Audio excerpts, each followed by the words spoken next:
toi ami poisson, bienvenue sur ma chaîne. Je m'appelle Marion, je suis médium pur sans support. Je te propose aujourd'hui une lecture intuitive du tarot par une roue astrologique pour balayer un petit peu ton année 2023 dans les divers domaines de ta vie. N'hésite pas après la vidéo de commenter, de me dire si cela résonne en toi.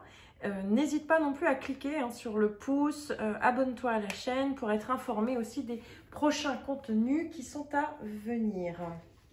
Alors, amis poissons, pour cette année 2023, nous allons commencer la lecture là, à gauche et nous remontons la roue dans le sens contraire des aiguilles d'une horloge. Alors, nous allons commencer par la maison 1 qui est le 6 de coupe. Le 6 de coupe qui va représenter un petit peu ton identité sur cette année, je dirais 2023. L'énergie un petit peu dans laquelle tu pourrais être. Alors, c'est vrai que c'est une carte qui te dit que c'est un petit peu comme si tu avais... C'est une carte assez douce qui te dit que tu regardes un peu avec nostalgie aussi le passé, mais avec une plus grande douceur. Il y a cette notion de vouloir aussi revenir un petit peu aux fondamentaux, de retrouver finalement des liens aussi authentiques avec ton entourage. Donc il y a cette notion que tu as ce désir finalement, soit peut-être de renouer aussi des liens avec certaines personnes ou au sein même de ton couple. En tout cas, c'est comme si finalement tu vas être dans cette dynamique-là, vraiment de revenir dans l'authenticité complètement et ça va vraiment redonner finalement, je dirais, une nouvelle énergie beaucoup plus saine de manière générale sur l'ensemble finalement des domaines de ta vie. Voilà.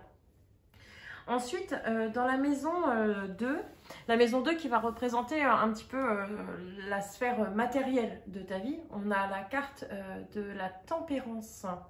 Alors, la carte de la tempérance, dans un aspect plus pratique de finance, la tempérance, elle va être là pour te dire, te conseiller vraiment d'être sur la prudence et la modération.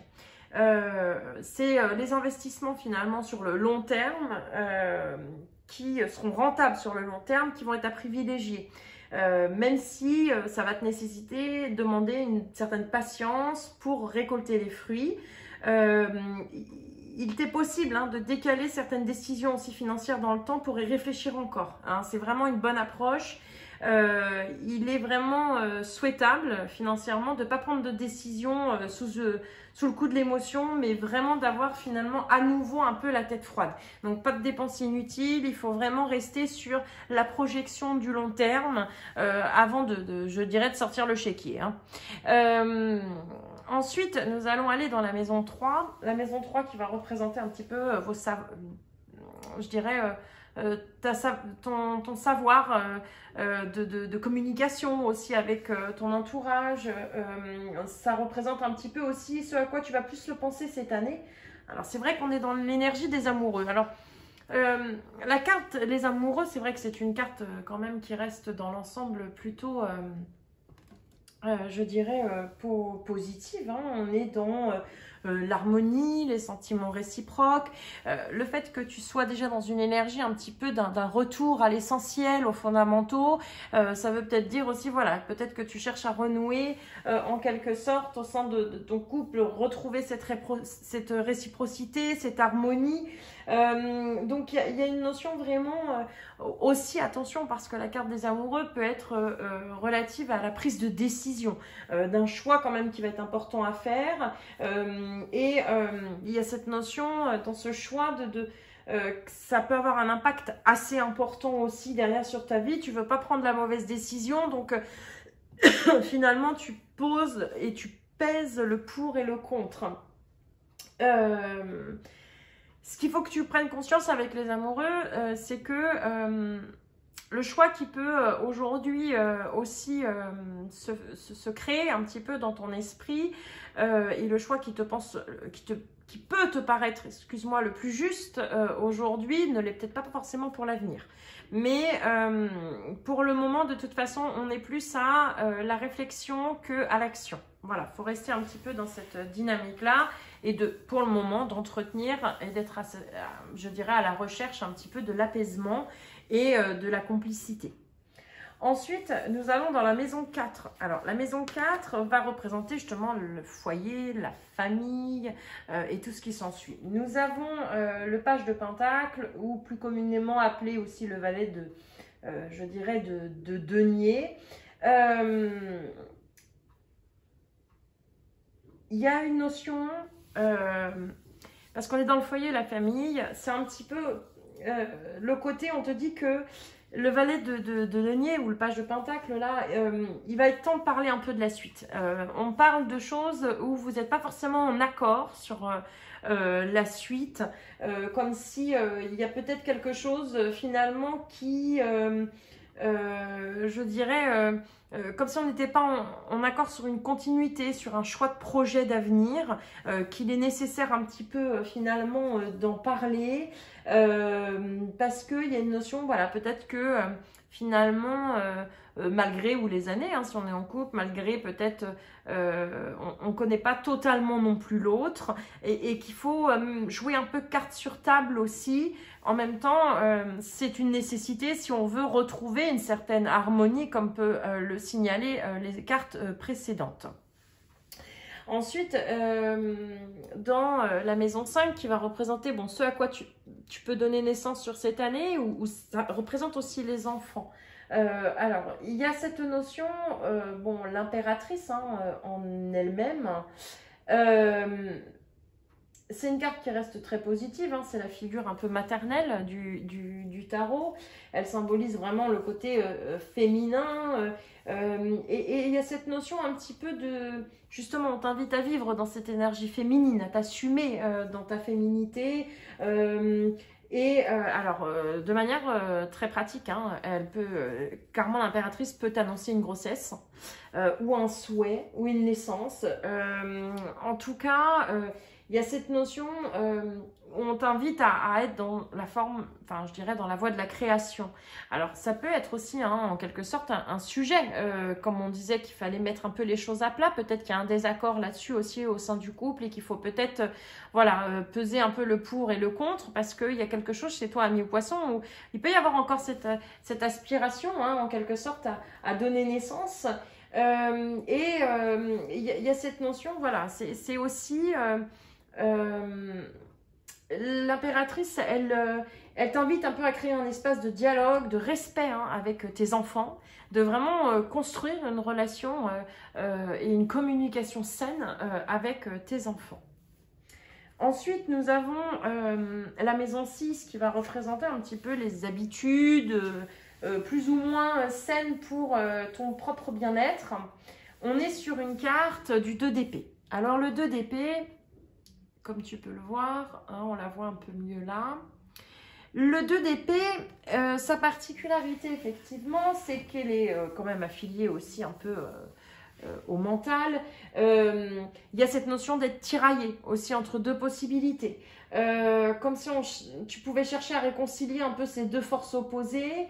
Il y a une décision, on insiste toujours, on revient à une décision qui est à prendre et qui doit être prise parce que il y a cette notion, tu es un être plutôt intuitif, ami poisson, mais en même temps, il y a où tu te laisses un peu trop... parfois submergé aussi par le côté pratique, la logique, mais c'est quelque chose qui n'a pas forcément sa place chez toi aussi.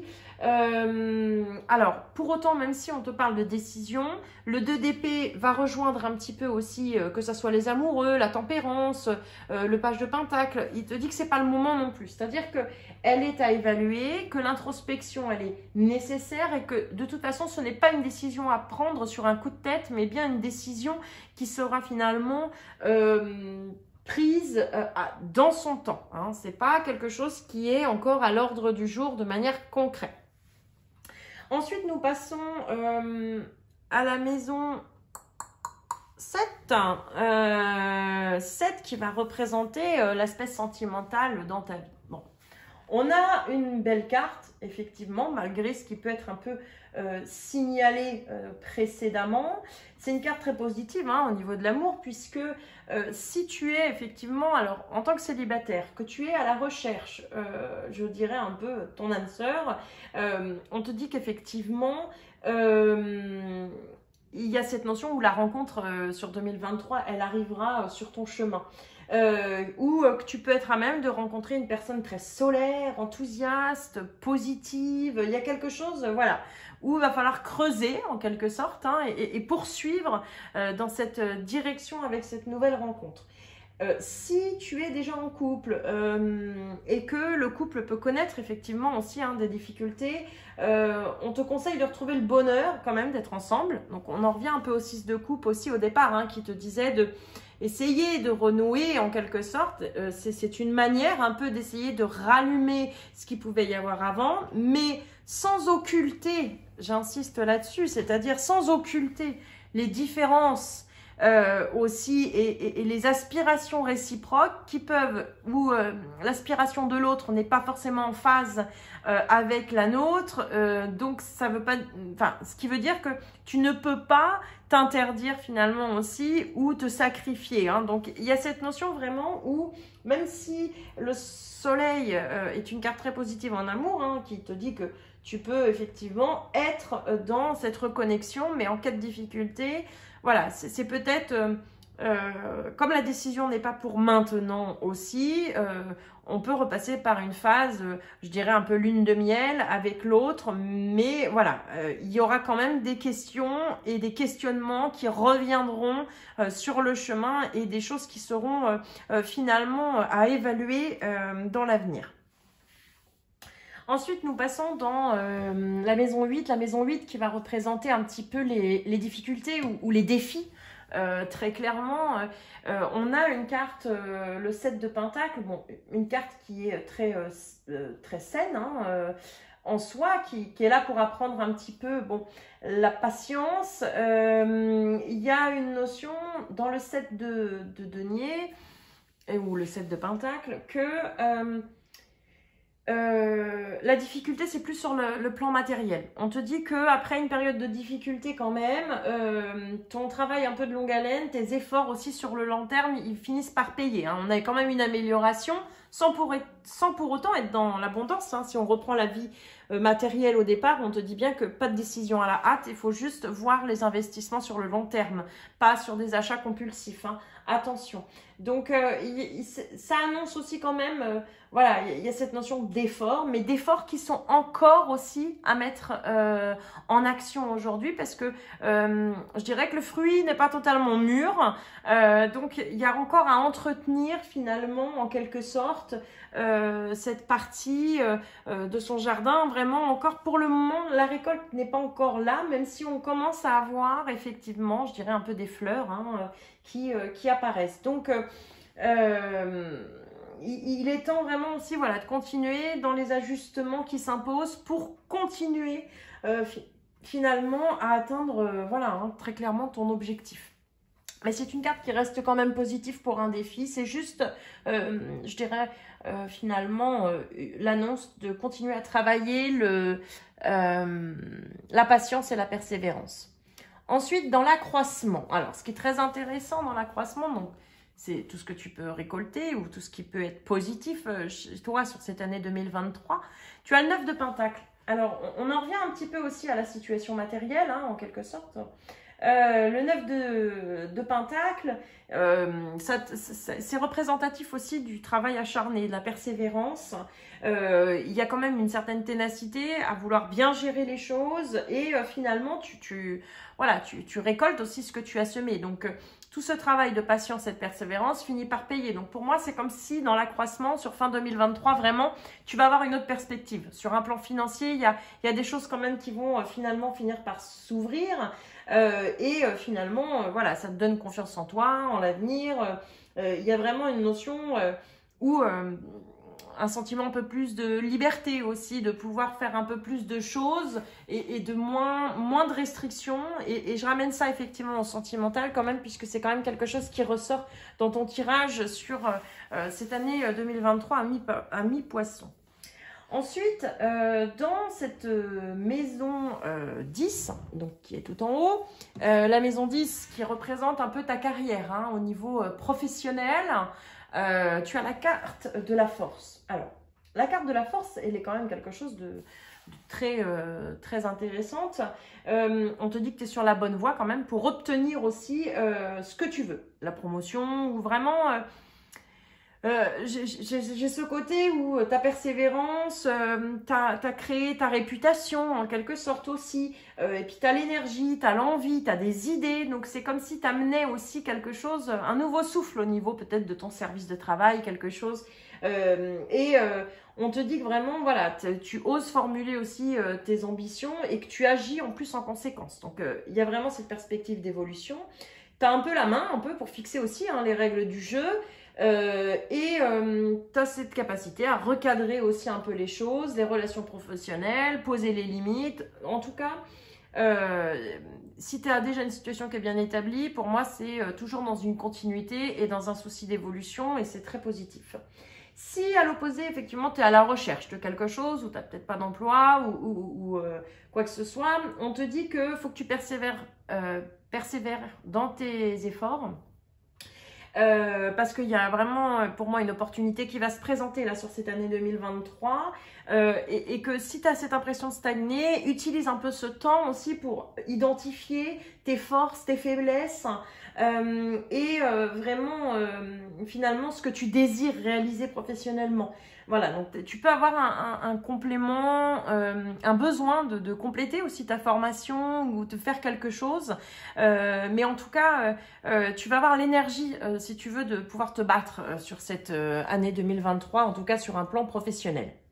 Ensuite, dans la maison 11, qui va représenter un petit peu la vie sociale, la vie amicale, tout ce qui concerne vraiment... voilà, le cercle social. Bon, le roi de bâton, c'est une carte qui est finalement très positive. Hein. Il y a une notion voilà, de charisme, on est posé.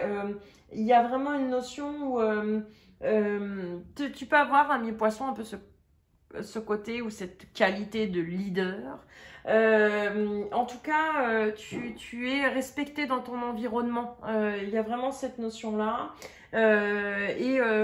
Tu peux attirer à toi un peu l'admiration de certains. Alors attention aussi hein, sur un plan négatif, ça peut être, tu peux faire des envieux aussi. Donc attention, sois sélectif quand même. On n'est pas au pays des bisounours. Donc il y a cette notion, voilà, d'être quand même, de rester dans une certaine vigilance. Et enfin, dans notre carte de maison 12, qui représente un petit peu... qui représente le secret, le côté un peu inconscient, peut-être sur une approche plus spirituelle.